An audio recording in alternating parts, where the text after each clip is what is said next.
La Marquesa Magazine se encuentra en el centro de belleza Icon, en plena Avenida de Francia, y tenemos aquí a Patricia Llevar, estilista de Icon Salon. Buenos días, Patricia. Hola, buenos días, Marta. ¿Cómo estás? Muy bien. Sí, guapísima. Encantada. Igualmente. Bueno, aquí ya vemos ambiente navideño con la flor de Pascua en los estantes. Sí. Cuéntanos, ¿qué tendencias tenemos ahora para Navidad? Pues mira, ahora para Navidad y para otoño se llevan muchísimo las melenas cuadradas, se están llevando muchísimo. Ya estamos dejando un poquito atrás la típica melena larga.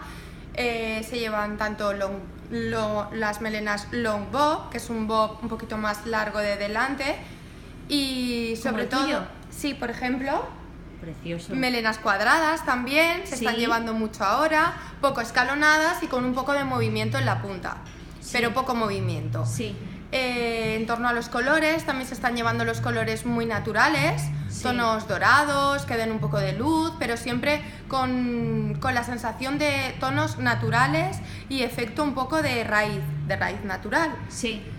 Los dorados siempre dan mucha más luz a la cara. Claro. Y ahora que viene el invierno y que solemos estar un poquito menos morenas, pues nos resaltan mucho más y gustan mucho. Los dorados. Sí. Y para estos días que tenemos tantas comidas y tantas cenas, ¿lo ideal que es recogernos el pelo o soltarnos la melena antes de llegar? Pues mira, para estos días tenemos gustos para todos. Se llevan recogidos bajitos, bastante informales, sobre todo, muy desgreñados, con mucha mecha hacia la cara. Sí.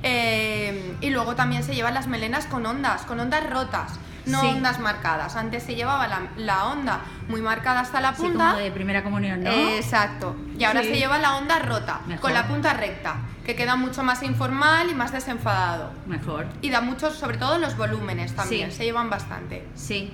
¿Y dónde podemos coger hora contigo, Patricia? Pues cuando queráis, aquí en Icon Salon, Avenida Francia, número 18. Yo encantada de atenderos, por supuesto.